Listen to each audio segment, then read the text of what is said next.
We might as well get straight into chapter 4. No shot had touched Byrne, the two of them running and running on Byrne's strong legs. Byrne flung off such a dire warning it became total, mind-absorbing thought for both of them. But came a moral weariness, finally, on the grassy brow of a hill well and away and above Shamousy Town. Byrne's sides and gut were aching. Byrne's legs shook with exhaustion as he slowed and wandered at a slower pace on the dark and dangerous slopes. Byrne stopped then, with a shake of his neck and a snort of disgust. Giles Stewart looked down from the height on the cluster of Shamousy lights, lonesome island in the dark of the wild, and wished it no good, not Shamousy and not the other coward towns. Byrne would run farther if Byrne could. Byrne's anger and Byrne's desire for blood was no less because he was exhausted. Neither was Giles. But Byrne was a self-saving creature, sane for both of them. Byrne would never destroy himself in some mad desire to escape what a human brain, and its own weighing of priorities, had begun to realize was no immediate threat to them. Exhaustion was the enemy. Cold was in this edge of lowland autumn. He began to realize Byrne's aching lungs and wobbling legs as a distress separate from his own crazed pain. And he slid down from Byrne's bare back to give Byrne relief from his weight. He managed, gingerly, leaning on Byrne's sweating side, to take his weight on the wounded leg, which proved to him that at least the bone wasn't broken. A bullet trace, he decided, feeling it over with his fingers. Leather breeches had split on a nasty raw gouge across the side of his leg, above the knee.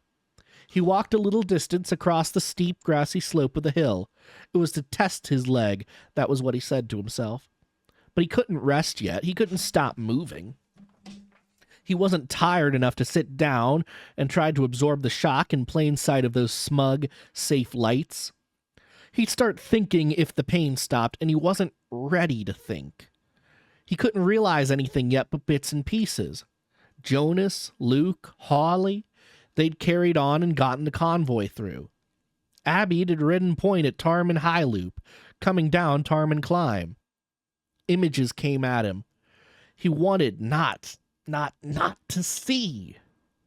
He walked harder and faster until the pain was affecting his balance, blurring the city lights and the stars and his recollections alike. He slipped on the grass he saw in his head, and did sideways hard on one hip. He grabbed a fistful of grass, ripped it up, flung the resulting clod at Byrne, wanting no images, no thinking. But the images assailed him anyway, out of his own brain, out of Byrne's, he wasn't sure. He thrust himself up to his feet, wide-legged, staggered further, wanting the pain, cold wind on tracks on his face. That was the instant, the very instant he didn't want to see it. Jonas, he had no doubt, would have been up there riding point with Abby if he'd known any danger in the area. But Jonas and Hawley and Luke had been riding tail guard, all of them worrying about the trucks. Some of the driver apprentices riding on the running boards to watch the treacherous edge, to call out warning where the tires were. He'd seen that road himself in Abby's mind at night when they lay close and safe and warm. The horse went with her? He'd asked Jonas, when he talked with Jonas and his partners outside the camp gates, because he'd known all of it he could possibly face in Jonas's first thought, and he believed in that first heartbeat that Abby had died in a slide, not uncommon on the road.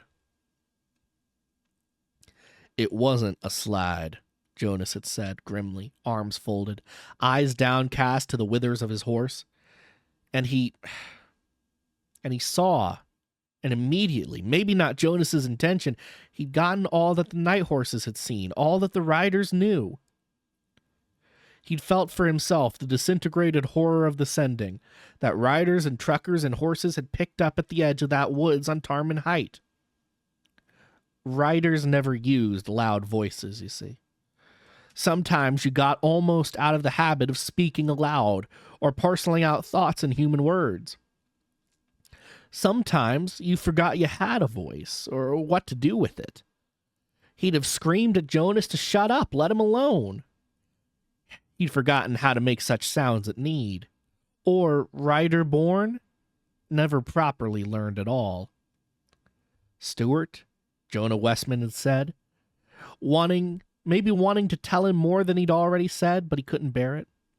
And Jonas had known, and thought as Jonas would when things went wrong. Guile will hunt it, will get it. But he'd already started to run and run to clear the vicinity, and run until his lungs hurt, until pain and lack of wind had wiped his mind clear. Run until Byrne had caught him and carried him away up the steep hill. He'd had no idea even where he rode after that. And he'd thought, his first sane thought, that he had, for numerous reasons, was to go up to Tarman before the snows closed the passes. That had made sudden, necessary sense to him. Kill the rogue that had killed Abby and haunted the convoy down the mountain. Jonas didn't want to go back. Jonas had enough bad dreams. And he'd known, when he'd thought that far, in the carefully guarded, piece-by-piece way he dared let conclusions form in his mind now, that he needed his rifle, which he'd left in his hostel room. All he owned was there. The gun and the gear he needed was all he'd asked, his own belongings when he'd gone towards the gates. He thought, at least now, that he'd only wanted that, and that he never harbored any darker intentions against the camp. But the town had come out to resist him, for no reason. The night watch had shot at him out of fear. The riders of Shamasy Camp had kept within their gates for fear of him. That should tell him something of what sane people felt in his anger and his intentions, and maybe the townsmen had been right. He didn't trust himself to try another approach to the town, least of all to talk to Jonas, whose decisions had been coldly, professionally correct. Save the convoy, get it safe. The dead could wait for the scavengers. Yes, even Abby. The hazard of autumn was in the wind and the grass, in the cold which seeped from the air into the bones, like solitude, like chill, like foreknowledge of luck turning brutal and foul. And his anger was too profound, too broad, too unreasoning to be only his anger. Other resentments had gotten loose in Shamasy Camp. Other reasons had risen up and taken on life in the town. It was no place for an angry man to stay. He wiped at his face. The ache in his leg, so long as he walked, absorbed all his logical thinking, a cherished, protective pain. He wasn't thinking at all clearly in such weather. Night horse instincts were in the way, coloring everything, making everything raw emotion. Even before the rifle shot had resounded off the walls, even before the blinding red and the pain had washed across his mind, he couldn't think clearly now what to do. He was thinking Byrne's thoughts, and they were all anger, all selfish, bitter anger. At the town that wasn't at fault for wanting lumber and comforts for the winter. He wanted someone to die. He wanted to see it. He wanted to do it with its own hands. He wanted Shamasy Town to know a woman had died so that they could have light and heat and repair for their walls, and they could go to hell for it. But she was only a rider. Only a damned-to-hell rider. It didn't matter to them. They didn't need to care. Shoot the horse if a rider went like that. Make sure it was dead. That was all they would want to know. He could take to the hills, go south, not north. And he and Byrne could forget what they couldn't mend. They didn't need to avenge Abby's death. It just was. What had killed Abby and Moon had no relation to anything, no grudge, no personal reason. It just was. And if in winter snows it came down the mountain, if it haunted the road next season, if it killed villagers or townsmen, what did he care? If Shaughnessy went without lumber or tin next year, what should he care? That more riders could die by the thing that killed Abby. All right, he did care. Little that it deserved. He didn't know any of them. Didn't get any damn help from them, not even from Jonas. He didn't know why he shouldn't let someone else hunt the thing. He could live elsewhere. He could find other hire. No place and no person mattered to him with Abby gone. She had brought him into towns. She'd always been the go-between for him and people. But his dreams wouldn't change until the rogue was dead. And he would dream about it. He'd wonder every night whether it was still out there, still surviving, still sending out the images that lied to horse and rider about what was friend and foe, or where the edge of the road was. Walk and walk and walk, and he found himself walking north across the slope. He found Byrne trailing him, aching, tired himself, waiting for a foolish rider to fall down again. He imaged in his own mind, not consciously thinking. Town was just too close, too dangerous, too loud, too evocative of anger. Hills and grass in the moonlight. Byrne answered him. Hills and grass, hills and grass. Byrne shook himself and snorted, an image of blood and raw meat. Byrne didn't forgive. Byrne might lose his train of thought and forget, but Byrne didn't know how to forgive. It was why he kept walking. Hunt him down, was Ansel Harper's word, in hastily convoked meeting, in the tavern yard under the gaslights, in the small hours of the morning. He's Shaughnessy's problem. No, Danny Fisher wanted to say, and half choked on the impulse to rise and protest. But other, senior riders stood up from the benches without hesitation and said no, there was no call for such drastic measures. He wanted what's his, one of that number said. His belongings are all in camp. He has a right to ask for them. He has no right after what he caused, someone else shouted. And a dozen riders from Halland's Lake got up and added their voices. We come down here to the lowlands for a quiet, safe camp, the Holland's Lake leader said. I know what I'm talking about. A man running up in the hills is one thing.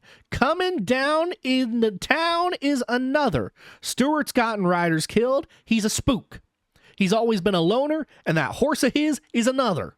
He's got a grudge, and he's not going to let it go. I tell you, you stop it now. You hunt Stewart out of this district, or you shoot him and the horse. No, the general murmur rose in rebuttal.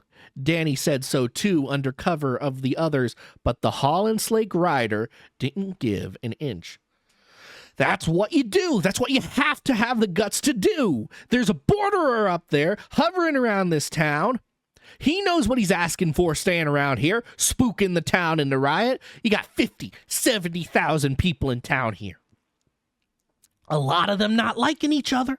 You want to think, boss man, about what could happen in the streets the other side of that wall if he panics this town? Stewart's as crazy as what killed that woman up in the hills. That's how they go, one to the next. The sickness spreads. You gotta shoot both of them fast so they don't know one's dead. It spreads, boss man. I've been there. I know. No, Danny Fisher thought, and before thoughts could get far, no. The camp boss growled and hammered the table with his fist. Crippled in a fall and survivor of one horse already, Lyle Wesson might ride when he had to go any distance, and he might use a stick when he had to cross between two tables in the tavern. But the strength in the man and the force of mind in old Dart made the skittery, jittery feelings in the air subside instantly, and let a scared junior sink gladly back into his seat with his objection unmade. At the same time the Holland slackers sat down, sullen-minded and angry and not giving in. A junior hadn't any right to speak ahead of the seniors, except he was Shaughnessy born, and they were Shaughnessy townsfolk who had shot Giles Stewart tonight, calling Stewart a threat, which wasn't at all the truth. The way Stewart's horse wasn't a rogue. He knew it, but more surely, Cloud knew, the rest of the horses knew, and the boss man knew. So the whole camp had to know. They were here to talk about the rogue that had spooked a convoy off the road on Rogers Peak. And here was Harper and his friends talking as if Stewart was the real threat right here in Shamasy. The whole camp had lost their minds. Or it was the spooked riders, the ones that had come in with the news. They were here and maybe the source of what Harper thought he felt. Fear of a rogue had gotten loose in the camp, and after that, it came from everywhere. But a junior couldn't stand up and say his seniors were all being fooled. Fact was, half the riders in the meeting weren't wholly sober. Some were surly. A couple were unconscious, face down on the tables, though a whole lot had sobered when the gunfire went off. And more when the boss man had said there was meeting, now, fast. He was one who had sobered mightily, even before Wesson's call, and he'd tried, well knowing that he wasn't at his sharpest, and far from experienced in a situation like this, to do exactly what the boss had said, namely to keep his mind quiet. Because even with the whole Gate Tavern yard and the open commons for the meeting, even with all the horses except Dart requested out of the gate area, so that the humans had to say things aloud to each other and not image at all, he wasn't sure things didn't leak out and get back forth to humans and horses anyway, the way they'd certainly done a couple hours ago, when the horses had all caught the same image at once. Ansel Harper said he'd seen a rogue once. He said he'd seen a dozen riders go with it. He said it was like what they'd just felt, only 100 times worse. He said a rogue could send you over an entire valley and trick you into seeing things that weren't there, and make you want it bad until it killed you, because that was what it could do when you got close to it. Harper said there was one cure: an ounce of lead. Harper and the Holland slackers. Danny had never met anybody like them in camp. Riders who just didn't listen to what people said, who, when they got an image and a horse was near, turned it inside out to what they wanted. In his mind, they were as crazy as the rogue, but he tried not to think that. They also carried knives, and he didn't think that those were an empty threat. But by the time he figured out what Harper and his lot stood for, there were more moderate voices, older riders, to stand up one by one and severally and demand that the camp boss should deal with Shamasy Town and negotiate Stewart's right to come back when he was indisputably sane, as riders could clearly judge better than townsmen. Now wait, another rider stood up to say. Now this was Yeats, a senior Shamasy rider. Now, I don't agree with the Holland slackers that we need to go shooting at shadows, but I don't hold we should take Stewart's side against the town either. Sets a bad precedent. A bad precedent? Backing a rider who breaks the major rules?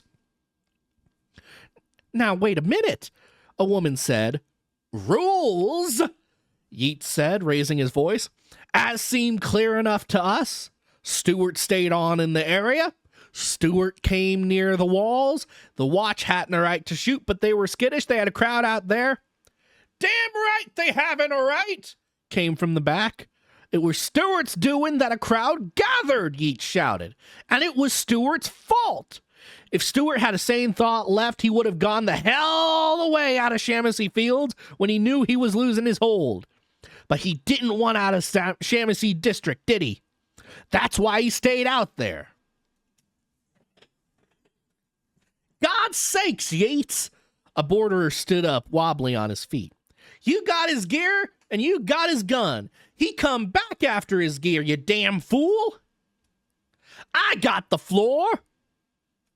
I'm saying we got excitable townsmen all over. We got horses upset. We got riders upset.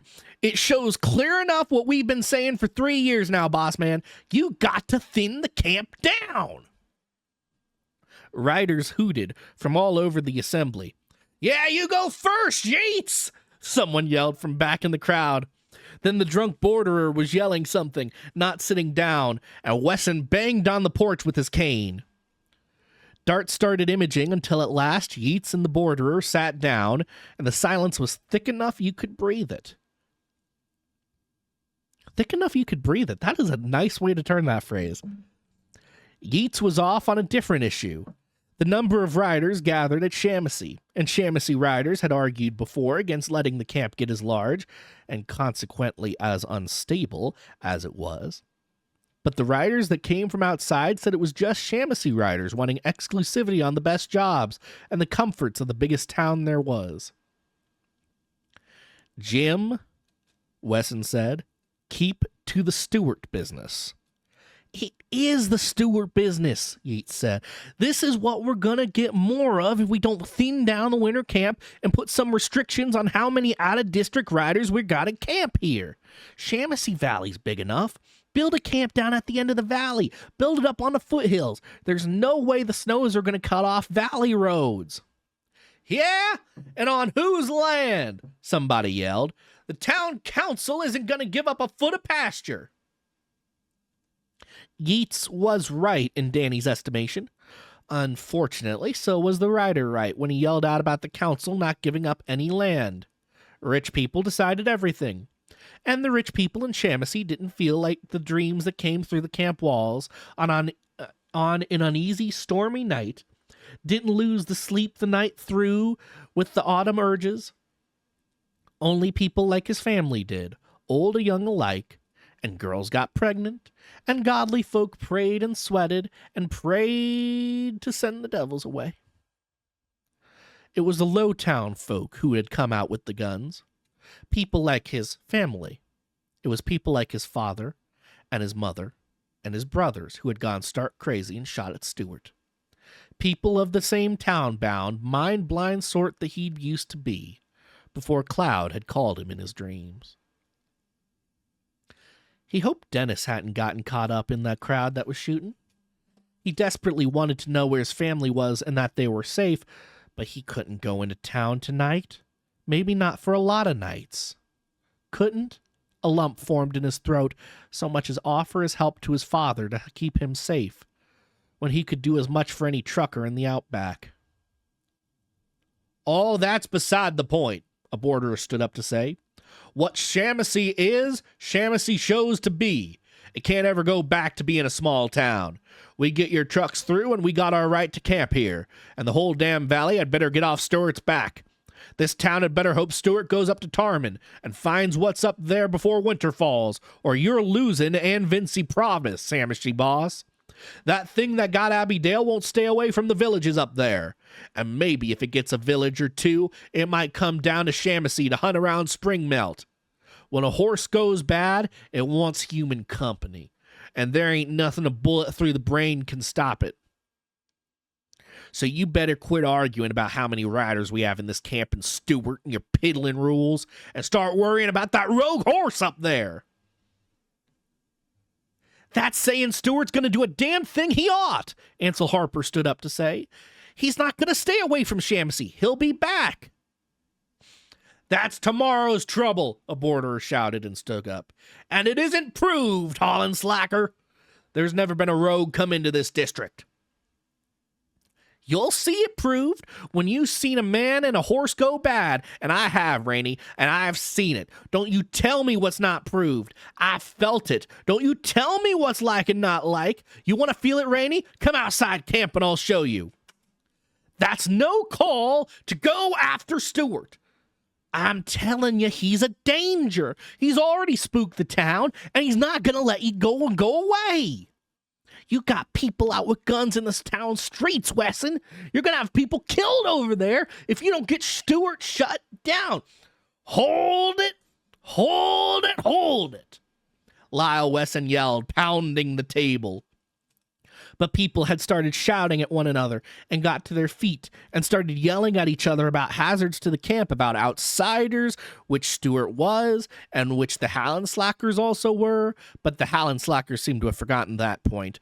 Or Harper had. Harper started yelling at Lyle Wesson that they had to hunt Stewart at his horse, and Lyle Wesson banged his stick down on the table. Shut the hell up, Wesson shouted. Let's talk about the trouble in Tarman Heights. Let's talk about clearing that road of a hazard and keeping the thing away from the villages up there on the loop this winter. That's our business. If you'd shut the hell up and quit stirring things up, Harper. Tarman was where Stewart was going, Danny Fisher thought, certain as sure. The skin on his arms stood up in goose flesh. His legs just moved, and he was standing, and the boss was looking at him. Everyone was.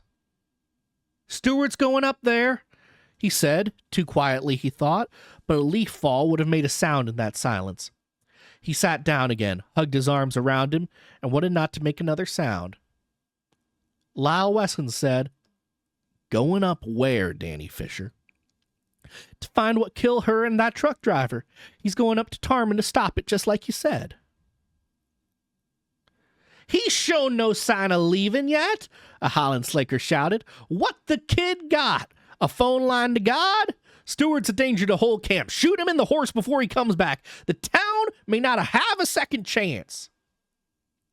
"No!" It was a voice he'd heard before this night, one of the strangers, the one who'd accosted him, the one who'd called him seriously to task for giving his way to panic. "The kid's right. He's going up there. Absolutely, that's where he's going." "So you say," the Howland Slacker shouted, "we got this town at risk. You're not going to get any help out of Stewart." And another of his lot joined in. "The Shaughnessy riders already say the camp's too large. The camp's too large. You let a rider run amok along Shaughnessy fields. What do you look to have? Murders in the streets? Bodies stacking up like cordwood? You don't trust Stewart to do any damn thing he ought to. Hell with him handling the Tarman rogue. He spooked the whole damn town. Shoot him, I say. Then we'll handle the Tarman problem." The ambient was miserable. The rider next to Danny got up and left. He stayed. He said, standing up again and forcing the words through a throat that seemed too small, "He's wrong." "Who's he?" a Holland Slacker asked. "Who is this kid? Some kin of Stewart's?" His voice stalled. He cleared his throat with an effort and prayed it wouldn't crack. "I'm not any kin of his, but he's already left. He's not crazy. He's done what you said and left the town the way he's supposed to. He just wants quiet for a while." "How do you know?" one of the Shaughnessy riders asked him. And he retorted, "I heard him go." "Heard him go. Sit down, Junior, till you know what you hear and you don't hear." He was standing alone against a senior, mad, uncertain of his facts, his face gone hot. But another man stood up, Stewart's friend. "Kid's right." "Well, then that's you and the kid," Harper yelled on his feet again. "Against all of us." "4 of us," one of the other strangers said, on his feet, and the other man stood up. People started yelling again, and more people were getting up. Holland Slackers and other borderers in a shouting match. All right, Wesson shouted, banging his stick on the boards. "So shut up! If he goes to Tarman and deals with it, our problem's solved. If everybody just calms down. Just shut up and let a man breathe." "Somebody better go," a Shaughnessy woman said. "Somebody better track him to be sure he clears the area." "Somebody better be sure what's up on Tarman gets dead," a Shaughnessy senior said. "Somebody should have taken care of it when the thing showed. Convoy or not, you had your best chance." "We had 3 of us left," the foremost stranger said.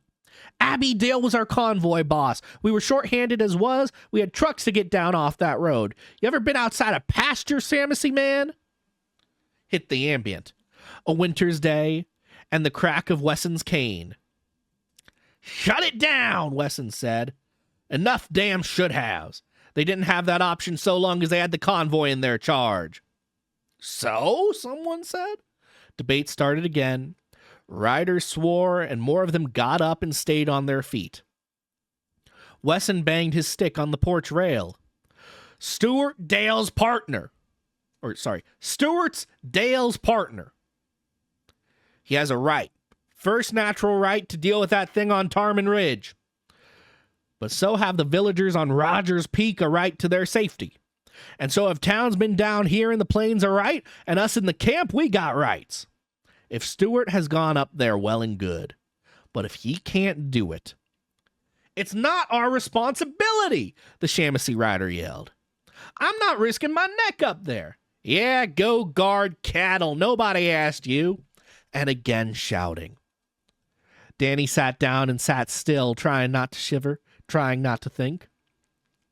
Horses had strayed near enough, called by the disturbance of their riders, and they made the very air electric with disturbance. But Dart was nearest of them all, and Dart was damned angry. Shut up! Wesson yelled. Danny's fingers were clenched so tight on his seat they ached, and for a moment he couldn't breathe. But the lead stranger, unlike others, hadn't sat down. Boss man, he held the center of attention, his arms folded, face grim and downcast. Should be friends should go after him. If he goes over the edge, friends should make sure of him and do what has to be done, or help him get that thing. We're ready to go up there. You're naming yourselves? Wesson asked. 3 of us, the man said.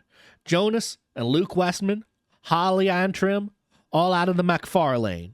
We'll take his belongings to him, we'll catch up with him, and we'll bring him back sane. We'll have that thing out of the heights. Abby Dale was a close cousin of Holly's.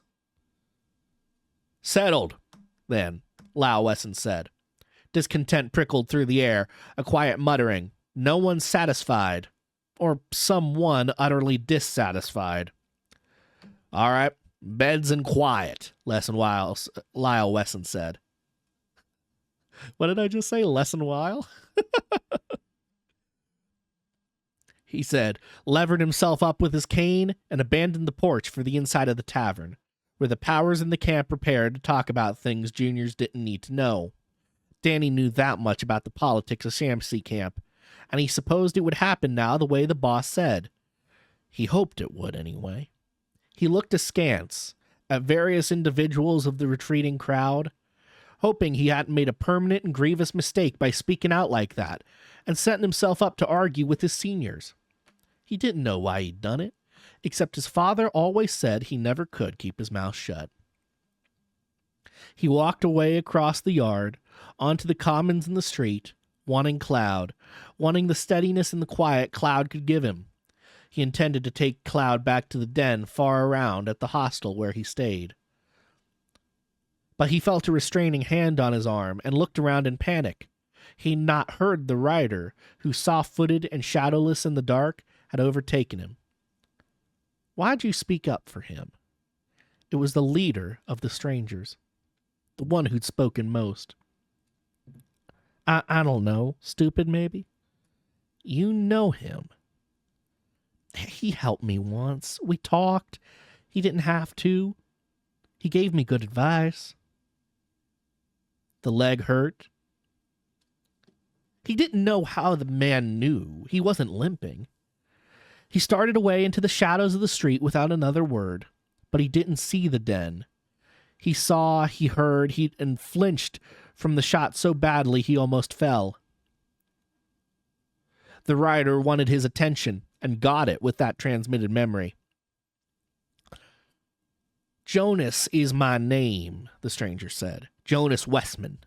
You heard him louder than we did. Why? I don't know. Kids do sometimes. Kids don't know how to stop. Don't know how to wall things out. Don't know when they're hearing and when they're making it up. I didn't make it up. It hurt. You could be a real help to us, kid. You could be a real help. Stuart knows you, and you can hear Stuart. You want the high country, and we can take you there. He didn't know how the man knew what he wanted, or whether Cloud, who longed for high wild, had betrayed him. Because when the man offered, he suddenly wasn't thinking only about helping Stuart. He was thinking about why he'd gone to Stuart with his question in the first place. He was remembering that logic he had that wasn't logic, just a condition. Like dreaming about the unattainable stars. And Cloud wanted to go. Cloud wanted to take him up to the high wild where Cloud had come from. Cloud hated Shaughnessy, hated the cattle, hated the town and the smell and the crowding. And that town was all his very junior, town-bred rider could give him. He wasn't sure Cloud wasn't listening now. He felt that all-over tingle of longing that wiped out every clear consideration to the contrary. You have a partner in camp? Jonas Westman asked. You got leave to take? Anybody to go with you? Rider conversations ran like that when the horses were too close, mediating half of it. He didn't know he'd agreed. It played hob with negotiations, and Jonas Westman knew his answer. He caught the echo back from Westman, a kind of confused imaging. The kid would have been scared. No, he'd have run to see the stupid kid. No kin in camp, he said, reasoning that Dennis was beyond his reach, or his harm. In town, yeah, family, but I could drop dead. I'm nothing to them. The borderer had to know the ambivalence in the anger, the hurt, the offended pride. He'd not made friends in camp. The juniors from Shaughnessy district, even the Rider kids, were all too touchy, too protective. Everything in juniors felt raw, exposed, feelings left open to every passing opinion. And he was, right now, scared of this Jonas Westman in the same way he'd been scared going to Stewart with his questions. And as careful as he'd been, Stewart had had to slap him down and remind him to mind his own edges, just the same as this man was telling him. This man who'd learned everything about the aching ambition of his young, debt-plagued life in 2 short seconds, while he still knew nothing whatsoever about Jonas Westman, except that he called Giles Stewart a friend and was, if things went wrong up there, willing to shoot Stewart and Stewart's horse both. But this wasn't a bad man. He didn't think so. They'd been spooked, but they tried to keep the terror bottled up and not to let it loose. They'd certainly help settle things down at the meeting. You going? Jonas asked. Yes, sir, he said, feeling he'd just stepped off a cliff. Pride didn't let him go back on that, not even when the agreement was just a second out of his mouth. Depending on my horse. Always depending, the senior rider said. That's a given. Come on, let's talk. It was harder and harder to back out when he found himself trekking along with a stranger through the edge of the gaslight, knowing he'd talked himself into something Cloud wouldn't let him back out of. He was sure now that Cloud knew and wasn't saying no, not to the proposition, nor to the company he was in. He kept seeing, and Cloud's name, in its endless variations. Cloud's freedom from Shaughnessy smokes and the minds of the cattle. How could Cloud's rider say no to that? And that's the end of chapter 4. All right, we've got a classic call to adventure here, and we're not denying the call, we're just accepting it outright. You gotta love it. If you don't know what I'm talking about, look out look up the call to adventure. It's a writing trope that this is following pretty closely. Not in a bad way at all. It's doing it in a very good way, I would say. As I said at the start of stream, part of the reason I wanted to reread this was to see exactly in what ways it molded me, because it's been a while. It's been a book that's been at the back of my mind my entire life, but I wasn't quite sure what it had done to me. You know what I mean? First off, my southern accent is coming out in storm in this book, but it's the only thing that feels right here. It is the only way I could read these people.